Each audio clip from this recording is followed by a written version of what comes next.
dirais shalom, bonjour, bonsoir.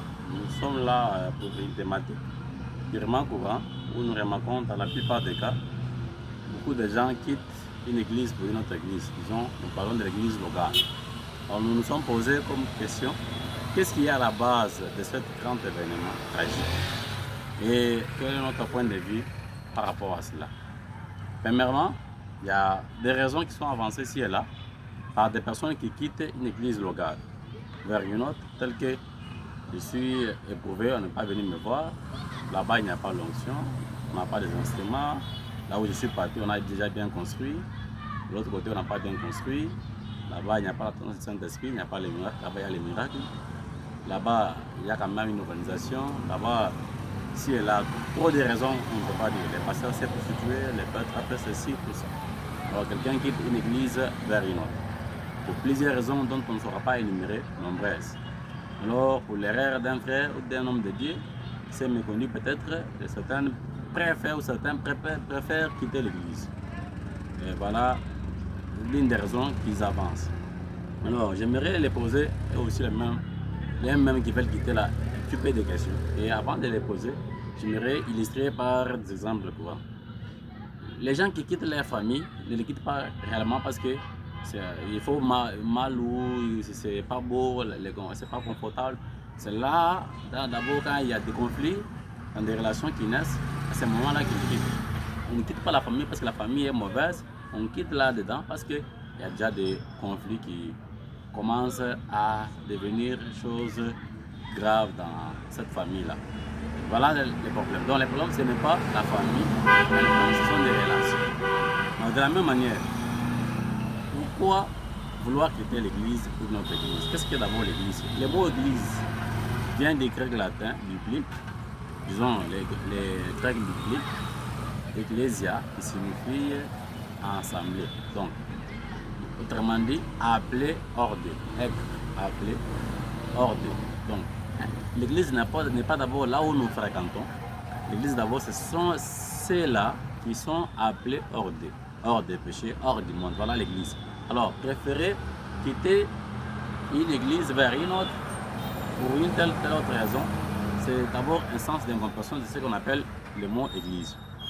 Alors, est-ce qu'il est important de rester dans l'église lorsqu'il y a des problèmes, des conflits? Étant donné que j'ai Jésus, je peux aller ailleurs. C'est la question que les gens se disent. Je quitte l'église parce que c'est mauvais. Les choses ne sont pas bonnes, je pars ailleurs. Dans le livre de Hébreux chapitre 10, verset 25, Paul dit, il n'y a pas d'ailleurs l'auteur, il est écrit, ne quittez pas vos assemblées locales. D'ailleurs, on ne peut pas aller plus loin sans pourtant voir le texte qui a dit, tuez Pierre, et sur cette pierre, je bâtirai mon église. Qui ignore les défauts de Pierre? Pierre a renié Jésus plusieurs fois. Pierre a essayé de demander au Christ de se retirer. Mais le même Pierre là, le Seigneur l'a utilisé. Vouloir rester l'église parce qu'il y a le traître, parce qu'il y a quelqu'un qui a renié, parce que votre pasteur, votre prêtre, le traître s'est méconnu avec votre cancer ou tel, ce n'est pas l'une des raisons valables. Pourquoi? Judas était parmi les 12, mais il avait trahi le Christ, mais l'Église n'a pas dissous le groupe.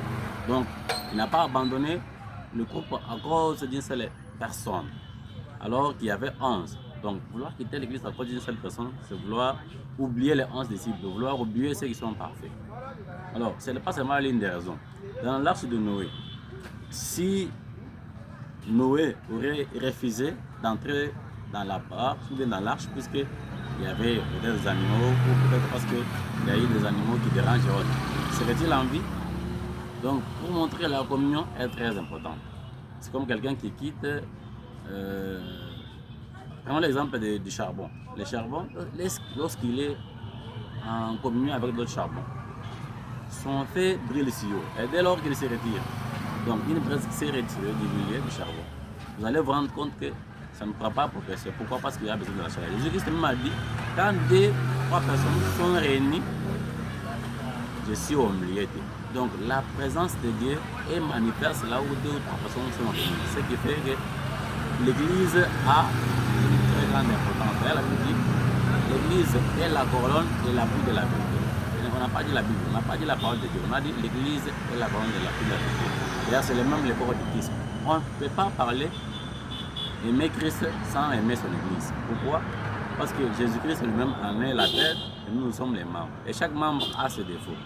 Ça peut être les bras, ça peut être les orteils, ça peut être les pieds, etc. Mais à cause des pieds, à cause peut-être des yeux, on ne peut pas imputer toutes les erreurs à l'Église. Parce que l'Église est le corps du Christ. Nous sommes l'épouse du Christ. Alors, même pour être appelés, nous serons appelés toujours à l'Église.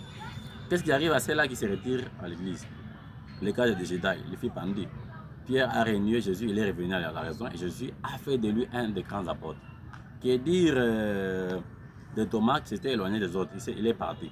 Mais il a eu du mal à reconnaître l'apparition de la résurrection du Seigneur en demandant les signes. Pourquoi? Parce qu'il était hors, il était parti en dehors du groupe.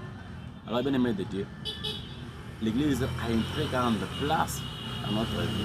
Si d'ailleurs nous pouvons comparer à quelqu'un qui a un grand téléphone, et ce téléphone est très important seulement si quelqu'un a la connexion. Mais dès qu'il y a déjà le mode d'avion, ce téléphone-là ne servira à rien. C'est-à-dire quand quelqu'un se déconnecte de l'église, sa liberté ne servira à rien. Donc il est rétrograde, cette personne-là. Et alors, une fois qu'il est rétrograde, qui le conseillera quand il va tomber? Et avec l'exemple, il va suivre. Il y en a qui disent non, comme je suis en ligne, les enseignements et autres, il y a moyen de me perfectionner. Bien sûr que oui. Mais quels sont les exemples que vous devez suivre? Alors Paul dit à Timothée, soit l'exemple, soit le modèle des brebis que tu diriges. Donc il y a toujours des modèles qu'on doit suivre pour arriver à être dans le Seigneur. Bien aimé de Dieu, l'Église a une grande place. Si les disciples avaient quitté la barque parce qu'il y avait la tempête ou peut-être les vents qui soufflaient ci et là, et que le Christ était dans la barque, où seraient-ils partis? Ils n'ont pas quitté la barque, ils sont restés. Ils ont résolu les problèmes en criant au nom du Seigneur. Donc, ne quitte pas l'église pour une telle personne. Tu n'es pas venu pour quelqu'un. Ce n'est pas quelqu'un qui t'a invité. Tu as crié au Seigneur. C'est le Seigneur qui t'a appelé. Et il t'a appelé hors le monde. Alors, vouloir quitter une église pour les instruments, parce que là-bas, ils sont nombreux. Je déclare 2 ou 3 personnes réunies en mon nom, je serai au milieu d'eux. Alors, bien aimé de Dieu, quitter l'église pour certaines raisons qui ne sont pas valables serait celle de commettre un si grand péché. La Bible dit, laissez livrer pour habiter ensemble avec les blessés. C'est-à-dire, dans l'église, c'est comme les filets, tout le monde peut être là. Alors, la véritable église est comme un hôpital. Dans l'hôpital, on peut accueillir tout le monde. Alors, on ne peut pas quitter l'hôpital parce qu'il y a les malades. Tant qu'on sait qu'on peut y trouver la guérison, on ne pourra pas quitter l'hôpital. D'ailleurs, c'est comme si quelqu'un, un enseignant qui veut quitter une classe parce que les élèves, il y en a difficiles. Alors, s'il y en a les élèves difficiles, quel est son rôle? Alors, si toi qui veux quitter l'église, peut-être pour telle ou telle raison, qui pourra faire ta place? Peut-être c'est là où le Seigneur t'a mis pour arroser, pour faire de cette église une grande église. Alors, bien aimé de Dieu, quitter l'église pour une telle autre raison ne sera pas une très bonne chose. Alors, je vous convie de rester dans l'église. D'ailleurs, ça fait mal des fois. À des moments, quelqu'un qui fait le sport à titre illustratif, ça fait mal quand on les corrige ici et là. Mais n'abandonne jamais le sport. Quelqu'un peut quitter la famille, qui peut s'énerver, mais il ne peut jamais oublier sa famille, il ne peut jamais oublier sa base. Vous voulez quitter l'église, depuis dès lors, le monde vous a déjà fait des mal. Avez-vous déjà quitté la terre? Avez-vous déjà souhaité la mort? Pourquoi n'avez-vous pas quitté la terre? La terre nous a arraché nos semblables, nos plis proches. C'est pour qu'on a plus l'amour d'estime. Avez-vous déjà pensé à la terre, quitter la terre, sitôt ou bien mourir? D'ailleurs, bien qu'on sait pour aller au ciel, il faut mourir. Qui a déjà désiré la mort? Qui a déjà quitté la terre? Mais pourquoi vouloir quitter la terre? Parce qu'il y a un traître Judas qui est dans votre église, il y a peut-être un Pierre qui a régné. Bien-aimés de Dieu, restons dans l'église, car celui qui est seul, il s'égare. La brebis perdue s'est égarée, elle a trouvé les problèmes. Et le fils prodigue qui a dit, je vais avoir la liberté. Plus tard, quand il est parti, il n'a pas eu cette liberté-là. Il est revenu comme quelqu'un qui voudrait à ce qu'on le traite comme, je bien dire, un esclave dans cette famille. Revenez à la maison du Père, il a besoin de vous. Si vous avez quitté une église pour telle ou telle autre raison, revenez à l'église, c'est le corps de Christ et que le Seigneur vous bénisse. Amen.